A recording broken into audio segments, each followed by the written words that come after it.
This program, of course, is presented by Pro Wrestling Illustrated, the most widely read, widely sold, and respected wrestling magazine in the world today.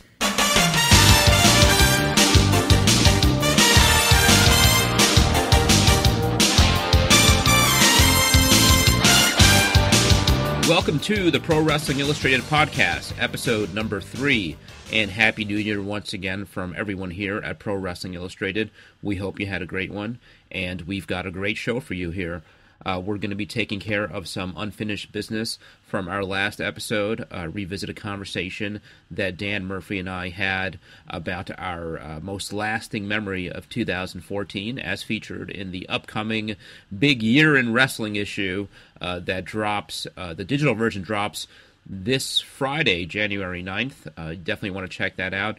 And then we're going to give you the rest of my interview with legendary Pro Wrestling Illustrated and Weston magazine writer Craig Peters.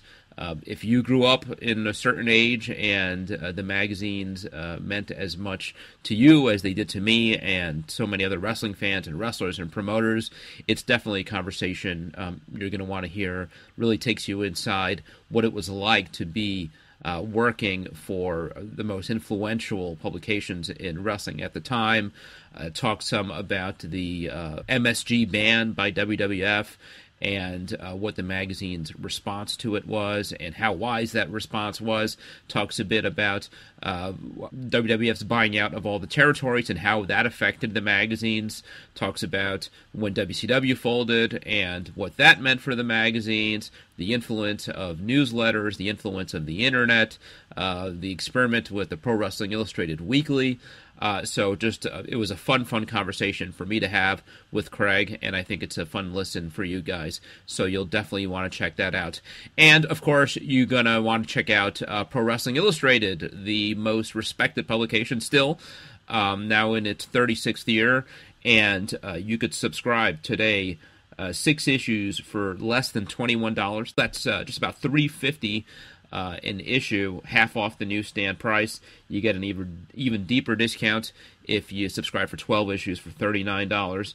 And as I mentioned, if you want your issue sooner, delivered a week sooner, get the digital version. Not only do you get it faster, not only does it look great on your laptop or your mobile device, but it's cheaper. You get 6 issues for just $14.99.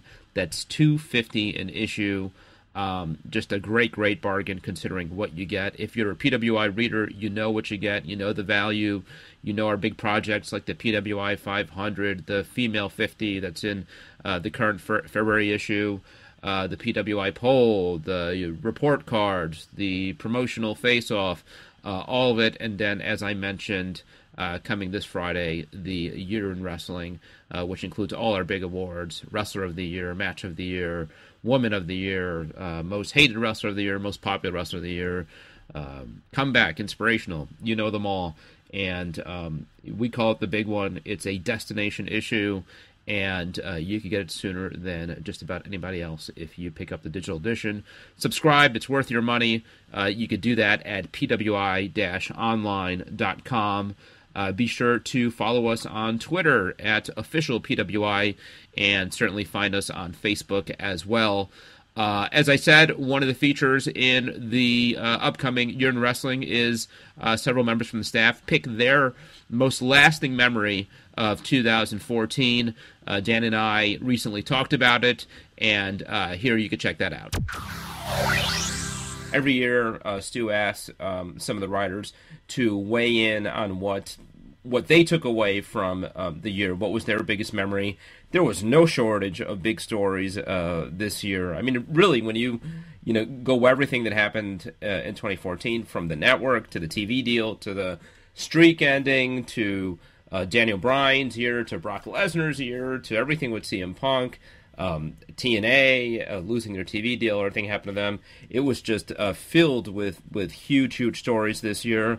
My takeaway, again, when I think about what got me into wrestling and even what got me into the Pro Wrestling Illustrated, and I've got it framed in my basement, it was that cover photo of the Ultimate Warrior winning the championship at WrestleMania 6 my favorite PWI cover. It had a gold border and that just iconic photo of the Warrior with both belts that I got him to sign some years ago. And again, he is a guy who is very polarizing. And some people were very happy to see him go into the Hall of Fame, and some people thought he had no business in the Hall of Fame, including a lot of people who work for WWE. But those few days from his Hall of Fame induction, obviously to his passing just a few days later, to me was the biggest story of the year.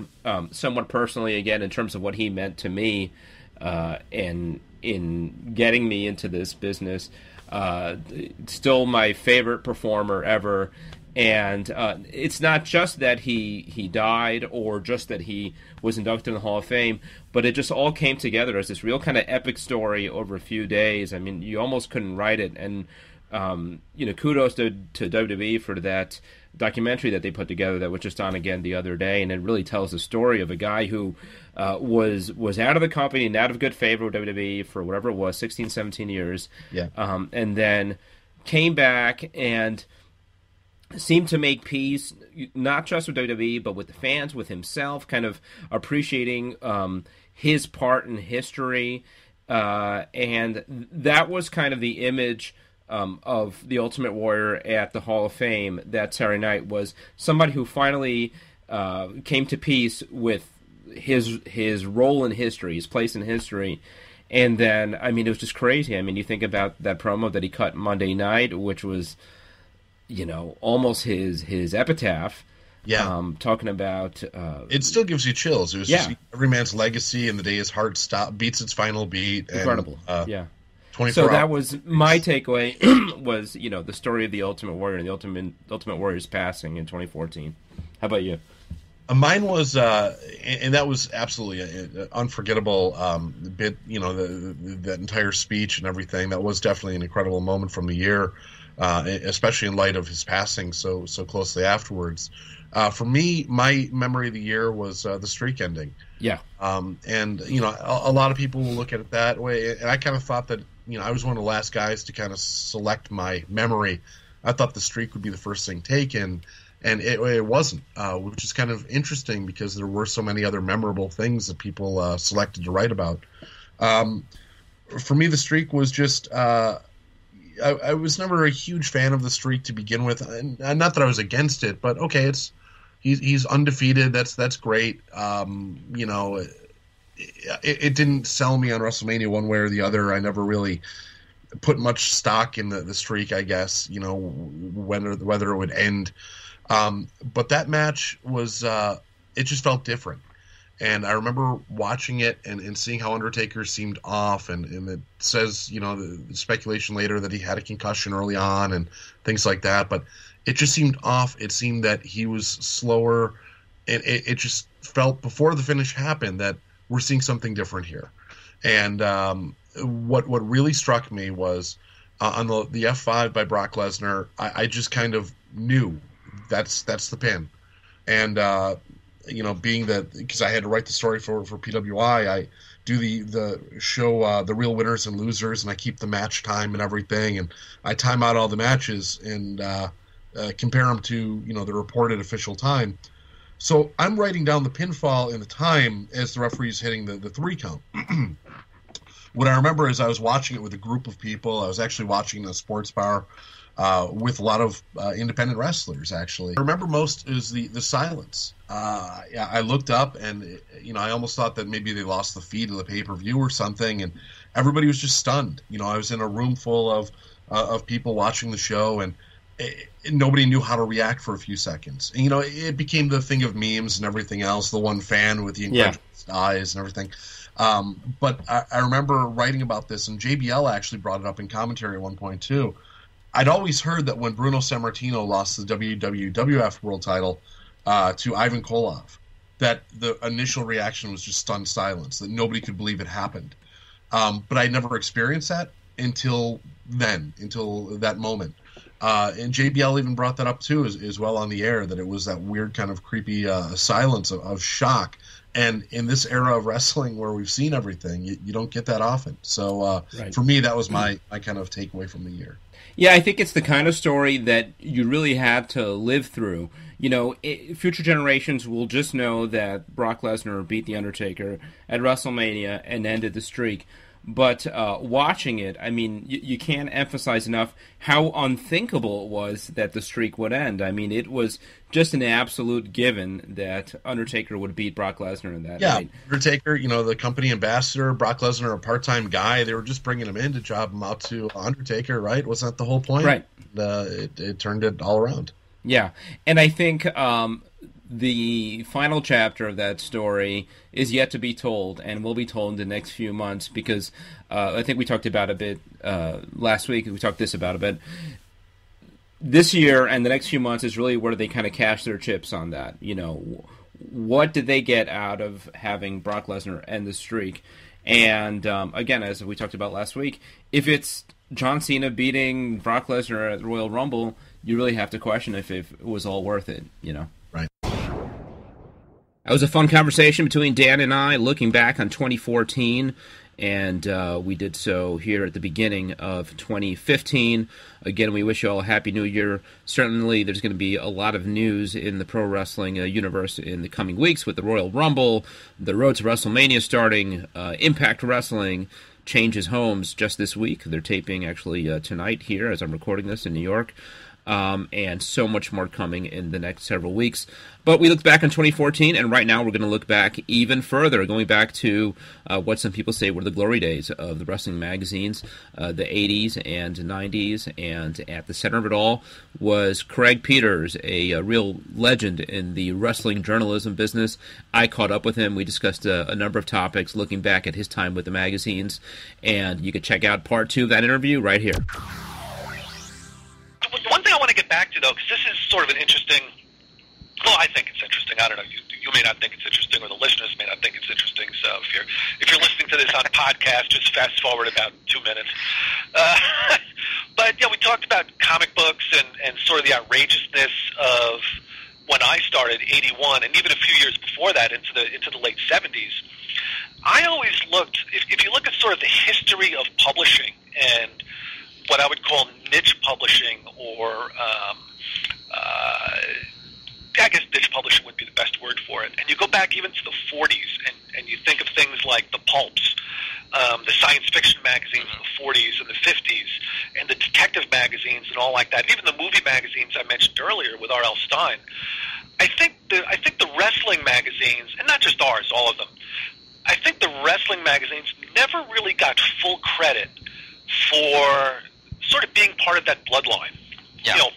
Pulps in the 40s, and science fiction magazines in the 50s and 60s, and the movie magazines and all like that.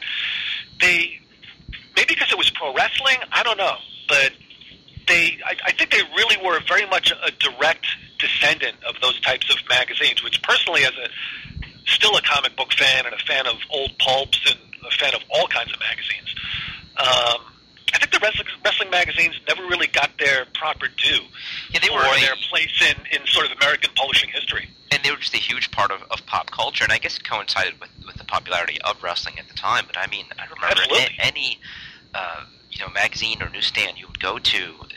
If you go out today, obviously, hopefully you could still find PWI, but there were rows of them. I mean, there was just obviously a lot of titles and a lot of space in any magazine store dedicated to them, because I guess they were going out the door and people were buying them.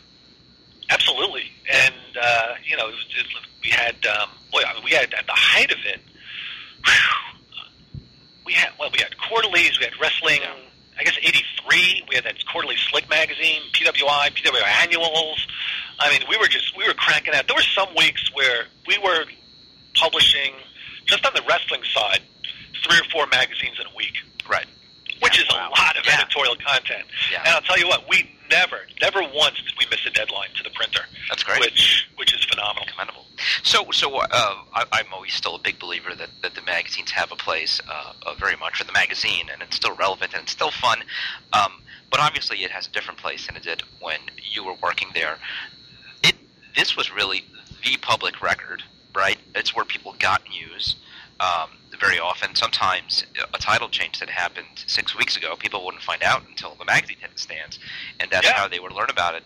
And there were people exposed to all different. I mean, I know myself, growing up in New York, it was really WWF territory. Yet I grew up knowing about all these different stars and different territories because of the magazines. I don't know that I would have known what Ric Flair looked like until the early '90s, were it not for the magazines. And again, he was a big figure in wrestling, even to me as a kid. Can you talk a bit about that? How important? Again, a totally different role than they are today. You guys really played an important role at the time, as far as informing people, as far as influencing, as far as making stars, right? And who you would pick as those stars. And a lot of people talk about Lex Luger as a guy who got the push he did and was sort of coronated because he looked so great on those magazine covers.